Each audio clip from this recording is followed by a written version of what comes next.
Channel पर आपका बहुत बहुत स्वागत है। तो चलिए आज हम लोग जानते class 10th subject math exercise 8.1 question number 9 है जी, यानी नवा क्वेश्चन है। कहता है, इसको आज हम लोग विस्तार से समझने और जानने का प्रयास करेंगे। यानी कहता है कि त्रिभुज ABC में जिसका कोण B समकोण है, आपको जो कोण B है सी क्या है जी, समकोण है। यदि tan A बराबर 1/√3 हो, यानी 1/√3, तो निम्न का मान ज्ञात करें। यानी निम्न कहने का मतलब कि आपको जो यहाँ पर सवाल दिया है इसके आधार पर इसका मान ज्ञात कीजिए। साइन ए इंटू कॉस सी प्लस में कॉस ए इंटू साइन सी, यानी कॉस ए इंटू क्या कर रहा है जी, साइन सी। आपको एक क्वेश्चन का मान ज्ञात करना है और दूसरा क्वेश्चन है कॉस ए इंटू साइन, यानी cos A into cos C minus sign A into sine सी। क्योंकि दूगो संख्या, यानी दूगो आपको ABCD का कोई भी अक्षर मान लीजिए, कोई भी अगर अक्षर है, दो संख्या के बीच कुछ के चिन्ह नहीं रहता है तो गुना के चिन्ह होता है जी। तो यहाँ पर cos A और sin C के बीच में कुछ के चिन्ह नहीं, तो यहाँ पर हम लोग गुना के चिन्ह लेंगे ना। इसीलिए हम बोल रहे हैं कि sin A into cos C plus cos A into sine C बोल रहे हैं। यहाँ पर विशेष ध्यान देना होगा कि सर इंटू आप कैसे लगा दे रहे हैं, तो ध्यान देना होगा दोनों के बीच कुछ का चिन्ह नहीं तो क्या का चिन्ह होगा, गुना का। तो यहाँ पर अब आगे ध्यान देना है कि tan A बराबर दिया है 1/√3। आपको यहाँ पर देखना है कि tan थीटा नहीं दिया है, tan A दिया है। इसका मतलब क्या हुआ जी कि tan A यानी A के सामने वाला लंब होगा, यानी E आपका लंब हो जाएगा, अभी आपका क्या हो जाएगा, आधार। तो ध्यान देना होगा कि tan A का फॉर्मूला, यानी रूल जो होता है, रूल वो नहीं बदल सकता है लेकिन मान बदल सकता है। कैसे, आप यहाँ पर ध्यान दीजिए। tan थीटा का फॉर्मूला होता है P/B, तो फॉर्मूला वही रहेगा, लेकिन आपको P के मान आपको एक आधार पर लेना होगा। कैसे, क्योंकि यहाँ पर यहाँ पर सामने वाला जो भुजा होगा वो आपका लंब होगा, तो P बराबर 1 लेंगे और B बराबर √3 लेंगे। ये आपका आधार हो गया। P बराबर 1, B बराबर √3, अब H बराबर वाट। अब हम लोग यहाँ पर हम देखेंगे कि H बराबर वाट दिया है, तो H बराबर हम लोग फार्मूला लगाएंगे। H बराबर फार्मूला क्या होता है जी, H बराबर फार्मूला होता है P² प्लस B²। तो P के मान 1 दिया है, B के मान कितना दिया, √3। तो हम लोग P के जगह पे 1 के स्क्वायर करेंगे, B के जगह पर √3 का स्क्वायर करेंगे, तो स्क्वायर से क्या होता है, अंडर रूट कट जाता है। तो स्क्वायर से अंडर रूट कटेगा तो 3 मिलेगा जी। अब 3 और 1 4 हो गया। अंडर रूट में कितना मान आ गया आपका यहाँ पर, 4। अगर अंडर रूट के अंदर कोई संख्या होता है, अगर आप उसका मान निकालना चाहते हैं पूर्ण रूप से, तो वर्गमूल किया जाता है। तो 4 का वर्गमूल 2 होता है जी। तो H बराबर कितना आ जाएगा, यानी 2 सेंटीमीटर आएगा। तो यहाँ पर H बराबर हम 2 सेंटीमीटर ले लिए हैं। और देखिए BC बराबर 1 सेंटीमीटर, AB बराबर √3, यानी √3 है आपका, और AC बराबर 2 आ गया। अब आगे हम लोग जो प्रश्न किया है उसके अनुसार चलेंगे जी। प्रश्न क्या किया है, साइन ए, तो आपको सबसे पहले साइन ए के मान ज्ञात करना होगा, कॉस सी के मान ज्ञात करना होगा, यानी पूरे पार्ट को आपको मान ज्ञात करना होगा, उसके बाद सवाल हल करना होगा ना जी। उसके बाद हम लोग आगे देखते हैं अब पुनः प्रश्न से। तो साइन ए के मान ज्ञात करेंगे। तो साइन ए बराबर फॉर्मूला क्या होता है, P/H। तो देखिए साइन ए बराबर P/H होता है ना, तो आपको साइन ए बोला है ना, तो ए के सामने आपको लंब लेना होगा, यानी ए के सामने वाला भुजा क्या हो जाएगा, लंब। तो P के बराबर 1 लेना होगा, और H तो नहीं बदल सकता है, तो H बराबर 2 होगा। उसके बाद साइन C, तो C के सामने वाला भी लंब हो जाएगा, C के सामने वाला यानी √3 जो है आपका लंब हो जाएगा। तो P/H होता है ना, तो P के स्थान पर भी कितना ले लेंगे, √3। अब H बराबर कितना ले लेंगे, 2। आपका साइन C और साइन A का मान निकल गया। अब अगला का मान हम लोग निकालते हैं। अब हम लोग कॉस ए बराबर निकालेंगे। तो कॉस ए बराबर B/H फार्मूला होता है, वहाँ पर B के मान √3 आया था, तो √3 ले लेंगे। अब H के मान आपको 2 आया था। उसके बाद देखिए कॉस C, अब C आ गया तो अब इसमें विपरीत समझना होगा। C में होता क्या है जी, C के सामने वाला आपको लंब होगा, तो ऊपर C था नीचे ने C था जी, यानी हम लोग समकोण त्रिभुज देखिए यहाँ पर, यानी देखिए C यहाँ पर है तो इन आपका लंब हो जाएगा जी। लेकिन वहाँ पर आधार पूछ ले है, तो आधार के मान हम लोग कितना लेंगे, 1 है ना, तो 1 लेंगे आधार के मान। तो आधार के मान हम लोग कितना ले लिए जी, B के मान कितना लेंगे, 1। अब H के मान तो नहीं ना बदलेगा, तो H बराबर 2 ले लेते हैं। उसके बाद आपको क्वेश्चन जो किया है उस क्वेश्चन पर अब हम लोग यहाँ पर उस क्वेश्चन को सोल्यूशन करने का प्रयास करेंगे। तो साइन ए के मान हम लोग 1/2 लाए थे, यानी साइन ए के मान कितना आया था जी, 1/2। देख लीजिए साइन ए के मान हम लोग 1/2 रखेंगे। साइन ए के मान हम लोग पिछले जो वहाँ पर हल कर रहे थे तो 1/2 आया था, तो साइन ए के मान कितना रखेंगे, 1/2। कॉस सी के मान कितना आया था, तो कॉस सी के मान देखिए यहाँ पर आपको आया है, कितना आया है, 1/2। तो कॉस सी के मान भी देखिए 1/2 आया है, तो 1/2 रखेंगे। उसके बाद 2 दूना कितना हो जाएगा, 4 हो जाएगा। और 1 के पहाड़ा एक बार पढ़ेंगे तो 1 होगा, फिर प्लस है तो प्लस। उसके बाद कॉस ए के मान देखिए कितना आया है, कॉस ए के मान आया है √3/2। ओकर बाद साइन सी, तो साइन सी के मान हम लोग को कितना आया था जी, यानी साइन सी के मान आया था आपको √3/2 आया था।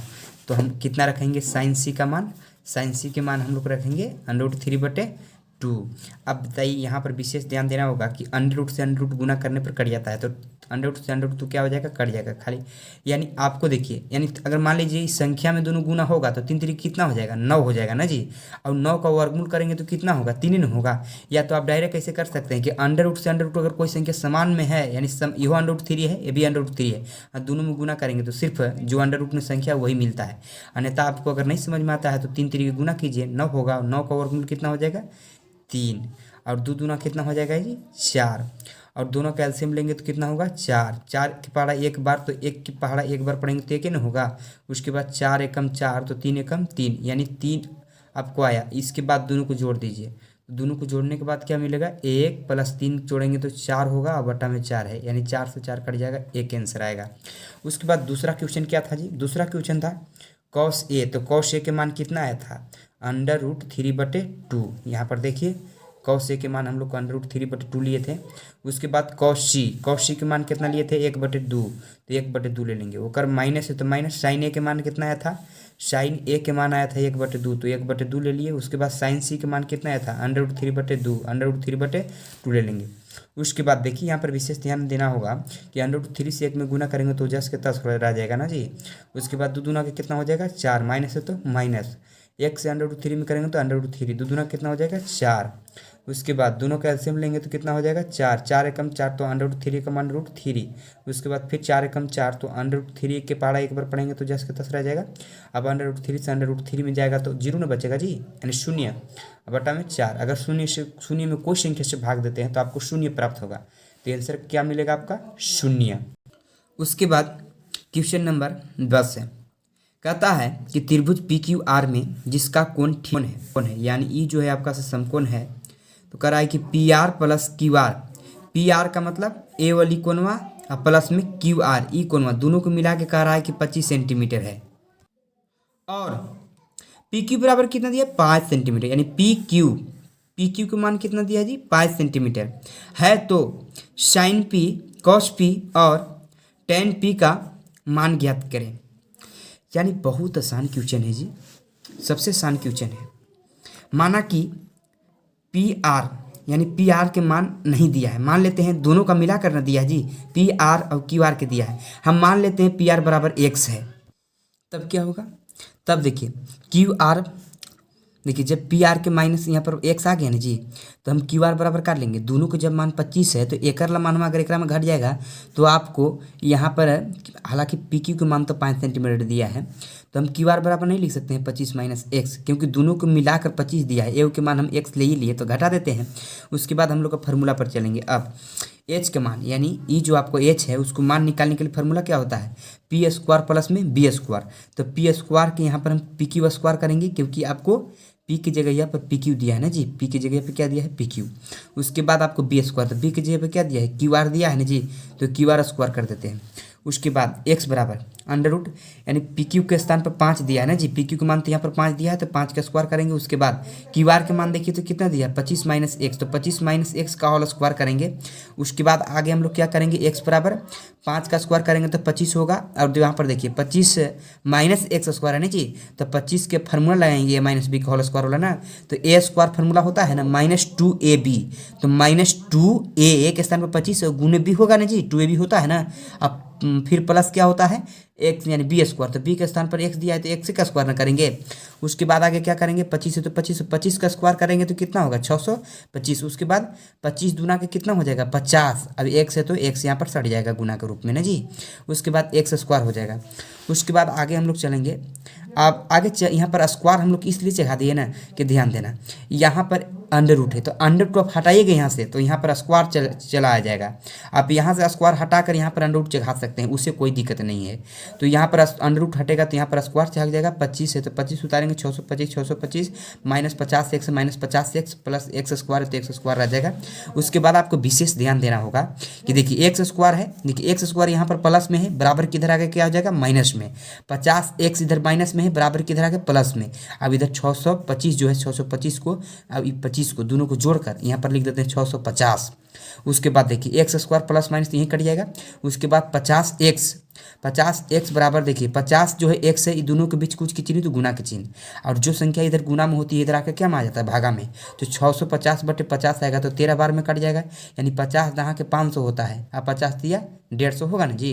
तो यानी 650 को हम लोग 13 बार में 50 से काट सकते हैं। इसको 13 बार में कट गया तो एक्स का मान कितना आया जी 13 आया ना। तो हम लोग एक्स किसको मान लेते हैं, यानी पी आर को एक्स मान लेते तो पी आर बराबर 13 सेंटीमीटर आ जाएगा। पी क्यू 5 सेंटीमीटर है और आर बराबर यहाँ पर हम लोग कितना मान लेते हैं 25 माइनस 13 करेंगे तो ओकर आएगा 12, कितना आएगा जी 12 सेंटीमीटर। उसके बाद अब हम लोग प्रश्न चलेंगे। तो साइन पी बोला है जी, साइन पी बोला है तो यहाँ पर विशेष ध्यान देना होगा कि पी के सामने वाला लंब होगा, यानी ई जो है क्यू आर के मान वो आपको लंब होना चाहिए। तो क्यू आर के मान कितना आया जी क्यू आर, देखिए क्यू आर जो आपको आया है 12 सेंटीमीटर, क्यू आर ये आपको लंब होना चाहिए। तो देखिए 12 सेंटीमीटर पी के स्थान पर हम लिए हैं ना जी, एच के मान तो नहीं बदल सकता है, 13 के 13 रहेगा। उसके बाद कॉस पी, तो पी के सामने वाला लंब होता है तो कॉस पी का फॉर्मूला होता है b/h, हमको पी से मतलब नहीं है बी से मतलब है। तो निचला जो आपको यहाँ पर आधार, ये तो लंब हो गया, इन आधार होगा जी, कौन आधार होगा आपका पी क्यू आधार होगा। तो पी क्यू का मान कितना है देखिए, तो पी क्यू के 5 दिया है तो हम आधार के मान कितना लेंगे यहाँ पर 5, एच के मान तो 13 होगा जी।